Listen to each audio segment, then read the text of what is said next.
अमर योग club health and happy life mission.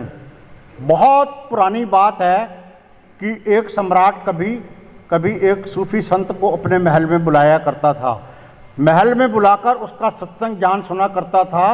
एक दिन फकीर ने कहा कि ये तो नियम के प्रतिकूल है, मैं आ जाता हूँ आप पर दया करके, लेकिन धर्म कहता है कि फकीर कभी सम्राट के घर ना जाए। तुम बुलाते हो तो मैं इनकार नहीं कर पाता, लेकिन धर्म कहता है कि जब भी जाए तो सम्राट ही फकीर के घर जाए। तो ये मेरा आखिरी बार आना हुआ। अब तुम इस योग्य हो गए हो कि मेरी बात समझ सकोगे। सत्संग ने तुम्हें इस योग्य बना दिया। पहले दिन से ही यदि मैं तुम्हें मना करता तो शायद तुम्हारी अक्ल में नहीं आता, तुम समझते मेरा अपमान हो गया, लेकिन अब तुम समझ सकते हो। अब तुम्हें चाहिए तो तुम आओ कुएं के पास, तुम प्यासे को बुलाते हो कुएं को बुलाते हो, तो ये बात जरा ठीक नहीं है। अब तुमको आना हो तो तुम आ जाना। अब राजा को, सम्राट को राग तो लग ही गया था। सम्राट को इस फकीर का, क्योंकि प्रेम की कुछ बूंदें उसे मिली थी, उसके जीवन में कुछ उसने झांका भी था, कुछ लगता था जो उसके जीवन में आनंद कभी नहीं हुआ वह हुआ। तो एक दिन पहुंचा फकीर झोपड़े पर।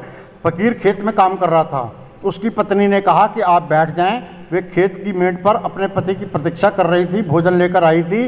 वे कह रही थी कि ये आप यहाँ बैठ जाएं मेड़ पर, पति को बुलाकर लाती हूँ, वे थोड़ा दूर काम कर रहे हैं। सम्राट ने कहा मैं टहलूँगा, तू जाकर के बुला ला। पत्नी को लगा कि शायद मेड़ पर कुछ बिछा नहीं है, इसलिए सम्राट बैठता नहीं है। तो वह भागी भागी गई, अपने झोपड़े में से एक दरी उठा लाई। गरीब की दरी भी टांके लगी हुई, जगह जगह से फटी हुई, जीर्ण, मगर उसने प्रेम से बिछा दी मेड़ पर और कहा कि आप बैठ जाएं। सम्राट दरी देखी और टहलता रहा। उसने कहा मैं टहलूंगा तो पति को बुला ला।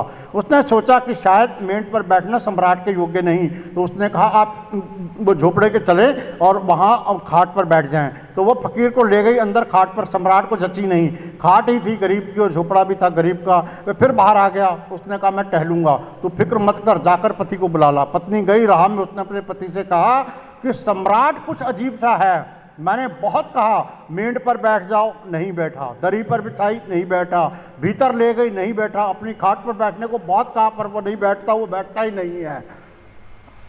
अब फकीर जोर जोर से हंसने लगा। पत्नी ने कहा आप हंस क्यों रहे हैं? उसने कहा यही तो मनुष्य के सारे जीवन की कथा है कि हमारा मन कहीं बैठता ही नहीं, क्योंकि मन है सम्राट। और कभी तुम उसको बैठाना चाहते हो दुकान पर और कभी तुम उसको शरीर में बैठाना चाहते हो। वो तो बैठेगा ही नहीं जब तक उसको आनंद नहीं मिलेगा।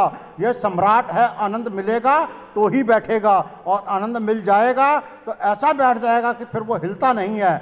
सब कंपन खो जाते हैं और सब डर भी खो जाते हैं। मन के बारे में जानना और समझना तो सब चाहते हैं, परंतु ये मनुष्य का मन है जो उसे 24 घंटे चलाता रहता है। मन के आगे मनुष्य की एक नहीं चलती, परंतु जो लोग समझदारी पूर्वक मन के मालिक हो जाते हैं वे जीवन में आनंद और सफलता के ऊंचे शिखर को छूते चले जाते हैं। मन के मालिक बनने के बाद आप आनंदित हो सकते हैं, क्योंकि मन का सीधा सा गणित है कि यदि मन आपका मालिक है तो जीवन में उपद्रव मचा देगा, और यदि ये मनुष्य के नियंत्रण में आ जाए तो यही मन अद्भुत शक्तियां, शांति, आनंद जैसी चमत्कारिक केंद्रों का स्वरूप धारण कर लेता है।